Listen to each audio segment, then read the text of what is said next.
Assalamu alaikum урматтуу жамаат, Арашан Талас YouTube каналынын көрчүлүү жагатталчылары. Негизи 5-күнү бизде дем алыш. Ошол себептүү 5-күнгө көп нерсени пландап алам да. Бүгүн Шатай видео калган кочкорлор 3 баш бар болчу.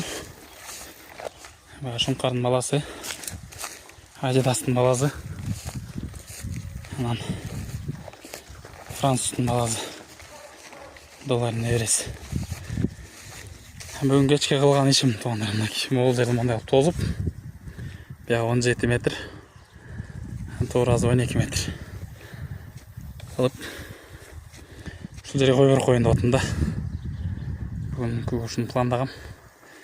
Акыркы 6 метр калды. Даже 7 метр окшойт. Буюрса, ушул жерге бош кой берип коеюн деп атам күндүз.